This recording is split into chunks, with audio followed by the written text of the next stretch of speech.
رمضان المبارک کا مہینہ یہ رب العالمین کا رحمتوں والا مہینہ ہے۔ وہ مہینہ ہے جس کے لیے سرکار دو عالم صلی اللہ علیہ وسلم دعا کیا کرتے تھے کہ یا اللہ ہمیں رجب اور شعبان میں برکت عطا فرما اور رمضان تک ہمیں پہنچا۔ کہ انسان اسی چیز تک پہنچنے کی کوشش کرتا ہے جو چیز قیمتی ہوتی ہے، تو اس مہینے کے پہنچنے تک آپ صلی اللہ علیہ وسلم نے دعا فرمائی کہ اللہ ہمیں رمضان المبارک کے مہینے تک پہنچا۔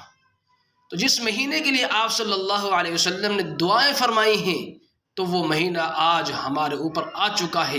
تو ہمیں اس مہینے کی قدر کرنی چاہیے جس مہینے میں اللہ تبارک و تعالی اپنی رحمتوں کا نزول فرماتے ہیں اور انسانوں کے اعمال کو قبول فرماتے ہیں اور انسانوں کے گناہوں کو معاف فرماتے ہیں اور انسانوں کو جنت میں داخل فرماتے ہیں، جہنم سے آزاد فرماتے ہیں۔ اللہ پاک ہم سب کو اس مہینے کی قدر کرنے کی توفیق عطا فرمائے۔